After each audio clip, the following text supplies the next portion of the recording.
Hello again, EDF friends. I just wanted to share a mission strategy we came up with for mission 59 here online. This is the one with all the wasps and the queen wasps that you don't have to take out the hive, but you have to just survive all the wasps. So I have two sets of bunkers, and I have a healing gun, which I actually turned out not needing, and I have a depth crawler, the fast one, level 85. Not that that necessarily matters. And then he has missiles as fencer. I mean, I guess the second class doesn't need to be a fencer. Just something to take out the wasps from far away is good. So right at the start, there's some NPCs that walk down a road, and it turns out they cannot die. At least some of them cannot die. So what we're going to do is we're not going to follow them. We're just going to hang back and let them walk forward and trigger the first set of wasps here. And then once they start attacking the NPCs, then we'll kill a few. But we're just trying to get my depth crawler up is what we're doing right now. Now, once you kill a few of them and they keep walking forward, some wasps will go to the hive itself. And the key is we want to get those wasps attacking the NPCs. Because like I said, they cannot die. So we're just going to attack them from far away here and get them off the hive. And they're going to go fly over there now. And then he's going to start killing some more wasps again so I can get my depth crawler up. But the key is you don't want to kill too many wasps here at the start. You just want to kill enough to get your vehicle.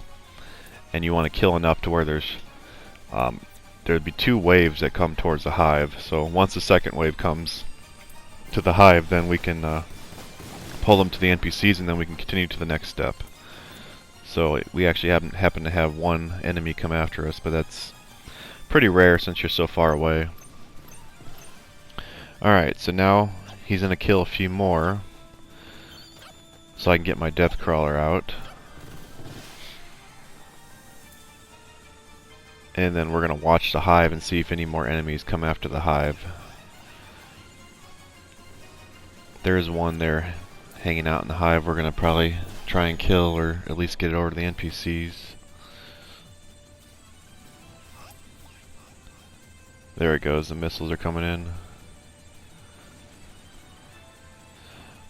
But like I said, there should be two waves rather that come to the hive. So the first wave has already came to the hive, and the second wave has not come yet. Okay, now I have my depth crawler.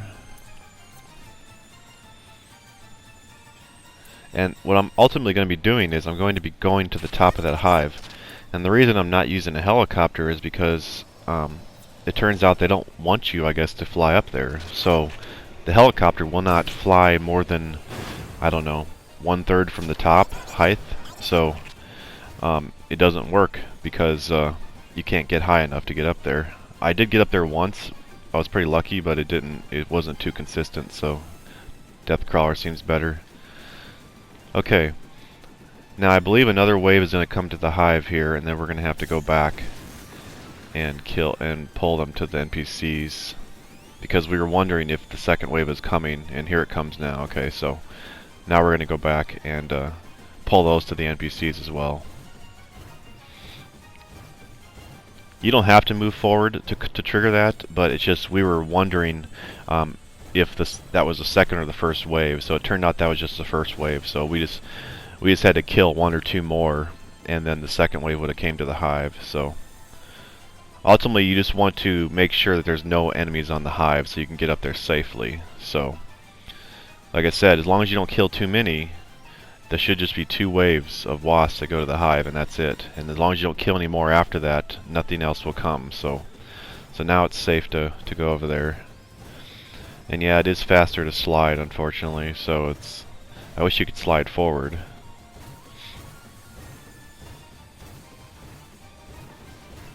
So now I'm going to work my way to the top here, and he's just going to stay back. As far as his positioning in the future, he's going to have to move more to the right side of the hive against the back of the wall, to where he's in range of the wasp, but not close, because the queen wasp will come from behind me to the left, is where she'll be coming from. So as you can see, the camera is still not fixed on the depth crawler. It's so awkward when you're crawling up a wall, but it's not a big deal. Alright, and there is one spot on top of the hive that has a nice deep place to hide in there, and it is not there. It is more towards the high part of the hive. At least I didn't think it was there. Oh, actually it was, okay. There's two places that are close. There's one place that's more open, and then there's one that's deeper, and this is the deeper one. It's towards the back of the hive when you're looking at it, back left. But what you can do is you can place your bunkers towards the pointy end, because that's where I want to hide into the deepest part there, and then just stand there with the bunkers, and the bunkers will not get hit much at all. And the bunkers you want to take are the ones that lay close to you and not very high. So not the anti-aircraft ones, but the absolute bunker and the one that's below that. It's a red one. But I'm just trying to set them better so that I have a very tight gap to stand in between, so I can be blocked from all angles. So now that this is the case, now that this has happened, I can just stay here, and then he can start missiling all the enemies down there. And like I said, he's going to move a little bit, like right when you spawn in, he's going to move a little bit to the right of that spawn, so that he'll be away from the queen when it comes. But yeah, this worked out really well. Turns out this is a safe spot. We did try it with Fencer with Great Shield, and with Fencer with 2 hammers just swinging the whole time for damage reduction, but our health wasn't high enough. It was about 3,000 out of the, what, 14, 15,000 you're supposed to have. So maybe if you had enough health, if you had, you know, the max health, it would work, but the shields definitely work for low health. So, alright, so here's the next wave of wasps that are coming out. And the NPCs can eventually die once they get to the top of the mountain. But, until they're at the top of the mountain and come back down to the rock right in front of the hive, they cannot die. I was watching from the top of the hive at one point, and I was just seeing, like, I don't know, looked like it was 100 or 200 wasps just shooting at the NPCs the whole time, and they weren't killing anything, but they weren't dying either. It was crazy.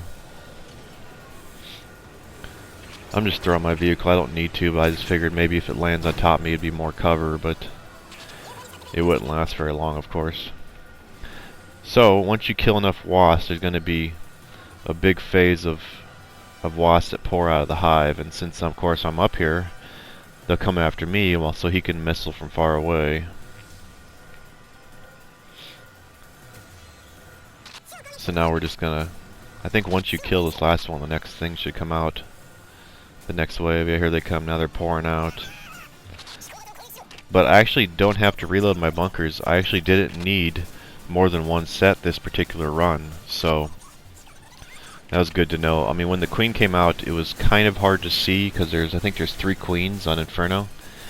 So maybe the shields could have went down. I did lay some just in front of me just to be safe, but I'm not sure. Maybe it's possible just to have one set of bunkers, and then you could probably take something to help fight above you.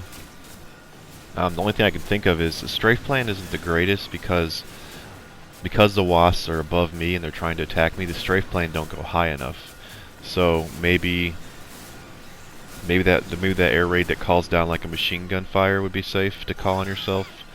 I'm not sure. It seems a little dangerous. Sprite fall wouldn't work. Satellite blaster might work. You could always put it in front of you and then it just burns everything that's in front of you.